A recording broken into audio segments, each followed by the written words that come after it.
नमस्कार, रेशूज किचनमध्ये आपल्या सर्वांचे खूप खूप मनापासून स्वागत। आज आपण पापडावर बेसन ओतून अशी एक मस्त रेसिपी बनवणार आहोत की जी सर्वजण अगदी आवडीने खातील। चला तर मग रेसिपीला सुरुवात करूया। तर त्यासाठी इथे मी उडदाचे पापड घेतलेले आहेत। तर इथे मी 5 पापड घेतलेले आहेत। तर हे थोडेसे छोटे आहेत, म्हणजे घरचेच वापरलेत। याऐवजी आपण इथे मोठा उडदाचा पापड सुद्धा वापरू शकतो। आता यानंतर इथे एक मिक्सरचं भांडं घ्यायचं व यामध्ये आता 4 ते 5 लसूण पाकळ्या, अर्धा इंच आल्याचे तुकडे व 7 ते 8 कढीपत्त्याची पाने, त्यानंतर 1 चमचा धने, अर्धा चमचा जिरे, त्यानंतर 2 हिरव्या मिरच्या देठ काढून घेतलेली आहेत, ते आता मोडून यामध्ये घालूयात। आता यामध्ये पाणी न घालता हे मिक्सरला फिरवून घ्यायचं आहे। तर इथे मी मिक्सरला फिरवून घेतलेलं आहे आणि हे पहा, पाणी न घातल्यामुळे हे असंच थोडंसं दरदरीत वाटलं जातं आणि असंच आपल्याला इथे हवं आहे। आता यानंतर एक दुसरं भांडं घ्यायचं व यामध्ये आता अर्धी वाटी चण्याच्या डाळीचं पीठ म्हणजेच बेसन घालायचं, त्यानंतर 2 चमचे तांदळाचं पीठ घालायचं। आता ज्या वाटीने आपण बेसन घेतलेलं आहे त्याच वाटीने अर्धी वाटी पाणी घेतलेलं आहे। तर हे पाणी आपल्याला इथे थोडं थोडं ओतून मिक्स करून घ्यायचं आहे। तर इथे चमच्याचा किंवा व्हिस्कचा वापर करू शकतो। मी इथेच काटे चमचा वापरलेला आहे। यामुळे काय होतं, जरी यामध्ये गुठळ्या झाल्या ना त्या पटकन मोडतात। तर आता आपण इथे थोडं थोडं पाणी ओतून मिक्स करत आहोत, कारण आपल्याला पीठ पातळ नाही बनवायचं, अगदी सरसरीत बनवायचं आहे। म्हणूनच आपण थोडं थोडं पाणी ओतून हे बॅटर बनवून घेत आहोत। तर हे पहा, आपल्याला एकदम सरसरीत बनवायचं आहे, अजिबात पातळ करायचं नाही। तर आता इथे बॅटर तयार आहे आणि यामध्ये अजिबात गुठळ्या झालेल्या नाहीत आणि अशी कन्सिस्टन्सी आपल्याला हवी आहे। तर इथे अर्धी वाटी पाणी घेतलेलं होतं, ते आता पूर्ण संपलेलं आहे। म्हणजे अर्धी वाटी बेसन व 2 चमचे तांदळाच्या पिठासाठी इथे अर्धी वाटी पाणी लागलेलं आहे। तर पाण्याचं प्रमाण किंचित कमी जास्त होऊ शकतं। आता यामध्ये बाकीचे साहित्य घालूया। तर छोटा पाव चमचा हळद, आता बेसन आहे तर थोडासा हिंग घालूया। तर छोटा पाव चमचा हिंग घालायचा, त्यानंतर बेसन आहे म्हटल्यावर थोडासा ओवा सुद्धा घालायचा। तर अर्धा चमचा ओवा हातावरती असं चोळून मग यामध्ये टाकायचा। त्यानंतर अगदी पाव चमचा लाल तिखट वापरलेला आहे, तसेच चवीपुरते पण थोडंसं कमी म्हणजे छोटा अर्धा चमचा मीठ घातलेला आहे, कारण पापडामध्ये सुद्धा मीठ असतं, पापड खारट असतो। आता यानंतर मिक्सरला दरदरीत वाटून घेतलेलं वाटण यामध्ये घालायचं, तसेच बारीक चिरलेली कोथिंबीर सुद्धा घालायची। आता हे सर्व साहित्य एकत्र चांगलं मिक्स करून घ्यायचं। तर यामध्ये आपण लाल तिखट अगदी कमी वापरलेला आहे, कारण वाटणामध्ये आपण मिरचीचा वापर केलेला होता। तसेच उडीद पापडामध्ये थोडीशी मिरी असते, त्यामुळे पापडसुद्धा थोडासा तिखटच असतो। त्यामुळे लाल तिखटाचं प्रमाण कमी वापरलेलं आहे, अगदी नाही घातलं तरीही चालेल, किंवा हिरवी मिरची व लाल तिखट आपल्या तिखटाच्या अंदाजाप्रमाणे दोन्ही थोडं थोडं वापरलं तरीही चालेल। तर आता हे सर्व साहित्य एकत्र चांगलं मिक्स झालेलं आहे आणि हे मिश्रण पहा, थोडंसं सरसरीतच बनवायचं, खूप पातळ नाही बनवायचं, नाहीतर ते वापरता नाही येणार। जर मिश्रण थोडंसं सैल म्हणजे पातळ झालं तर पुन्हा यामध्ये थोडंसं बेसन वापरायचं आणि अगदी सरसरीत बनवायचं। आता यानंतर हे आपले उडदाचे पापड घ्यायचे। तर इथे मी 5 पापड घेतलेले आहेत। तर सर्वात आधी आपण फक्त एकच पापड वापरूया। आता यावरती चमचाभर हे मिश्रण घालायचं आणि चमच्याने सगळीकडे पसरवून घ्यायचं, किंवा हाताने पसरवलं तरीही चालेल। तर जसं आपण आळूवडीवरती बेसनाचं मिश्रण टाकतो ना, त्याचप्रमाणे टाकायचं आहे आणि सगळीकडे पसरवून घ्यायचं। तर हाताने पसरवायचं म्हणजे नीट पसरवता येतं। तर म्हणूनच म्हटलं होतं की मिश्रण आपल्याला इथे अगदी सरसरीत बनवायचं आहे आणि जशी अगदी आपण आळूवडीची प्रोसेस करतो त्याचप्रमाणे इथं ते करायची आहे।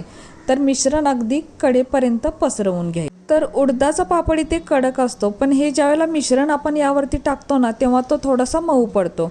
किंवा मिश्रण पापडावरती टाकायच्या आधी थोडंसं पाण्याचा हात फिरवून घेतला तरीही चालेल। तर हे पहा, पापड आता थोडासा मऊ पडलेला आहे। आता यानंतर काय करायचं, या पापडाची आपल्याला गुंडाळी करून घ्यायची आहे। तर हे पहा, अगदी गोल गोल व्यवस्थित त्याला गुंडाळायचं आहे आणि मधून थोडंसं असं प्रेस करतच गोल गोल करायचं आहे। तर अगदी व्यवस्थित करायचं, म्हणजे जशी आपण आळूच्या पानांची गुंडाळी करतो त्याचप्रमाणे ते करून घ्यायची आहे। तर अगदी हलक्या हाताने हे काम करायचं, नाहीतर पापड फाटू शकतो। तर हे पहा, अगदी छान झालेलं आहे। आता आपण दुसऱ्या पापडाचं सुद्धा करून पाहूया।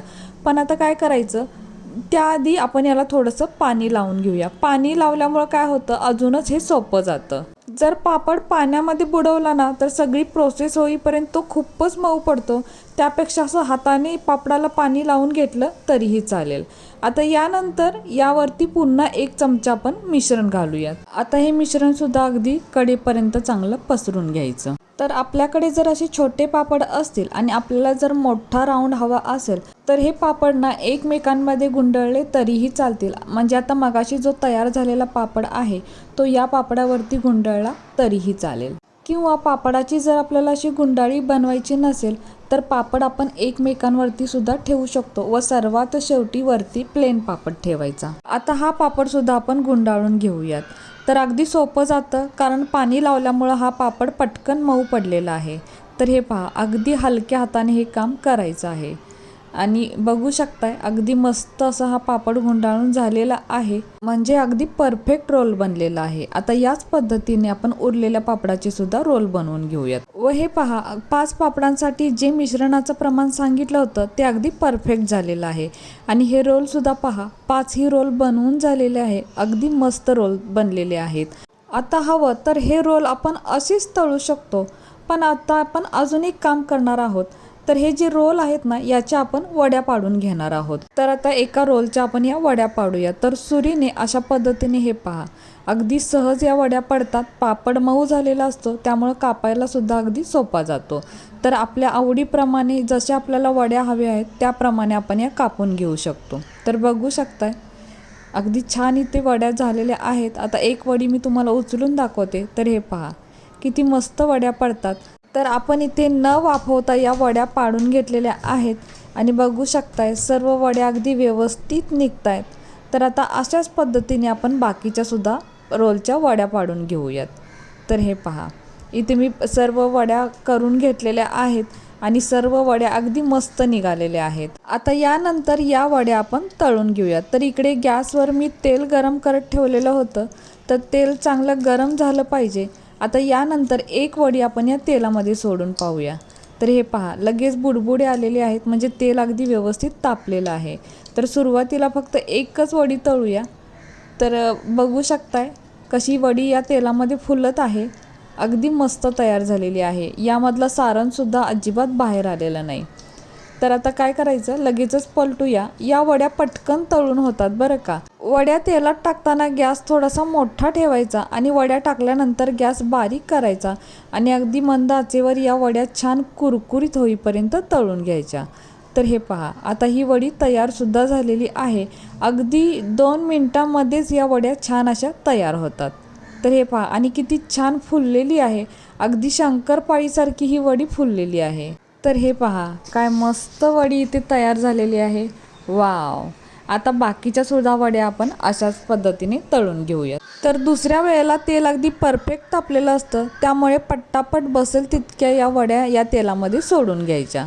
तर आता इथे मी जवळपास 5 ते 6 वड्या सोडलेल्या आहेत व अगदी मिनिटभरातच या वड्या चांगल्या परतून घ्यायच्या. आणि बघू शकताय अगदी 2 मिनिटातच या वड्या छान अशा तयार होतात. फक्त आपल्याला इथे लक्ष द्यायचं आहे की आपण इथे बेसन जे वापरलेलं आहे ते वाफवलेलं नाही, कच्चं बेसन आहे.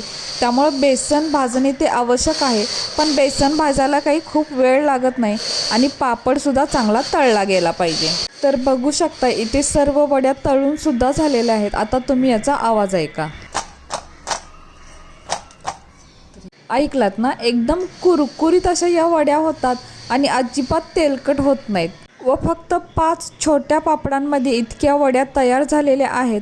वड्या करायचं म्हटलं तर कोथिंबीर किंवा मेथी हे असं लागतं, पण जर घरात काहीच अवेलेबल नसेल तर पापड घरी असतोच. तर आपण या पापड्याच्या कुरकुरीत अशा वड्या बनवू शकतो आणि चवीला सुद्धा खूपच छान आहेत. अगदी टेस्टी लागतात, घरातील सर्वांना आवडतील. पापड आपण नेहमी तळून आणि भाजून खातोच, पण अशा टेस्टी कुरकुरीत वड्या एकदा नक्की बनवून पहा. सर्वांना अगदी नक्की आवडतील व अगदी कमी साहित्यात, घरातील साहित्यात आणि कमी वेळेत कुरकुरीत अशा या वड्या तयार होतात. आपण या स्नॅक्ससाठी किंवा छोट्याशा भुकेसाठी किंवा जेवताना सुद्धा तोंडी लावण्यासाठी या वड्या वापरू शकतो. खूप छान अशा या वड्या तयार होतात. तुम्ही एकदा केलात ना, पुन्हा पुन्हा नक्की बनवाल, इतक्या छान वड्या तयार होतात. आणि लेअरसुद्धा पहा वडीचे काय मस्त लेअर पडलेले आहेत. तर हे पहा, अगदी मस्त वड्या तयार होतात आणि अगदी शंकरपाळीसारख्या फुललेल्या आहेत. तर बघू शकताय सर्व वड्या अगदी छानच इथे तयार झालेल्या आहेत.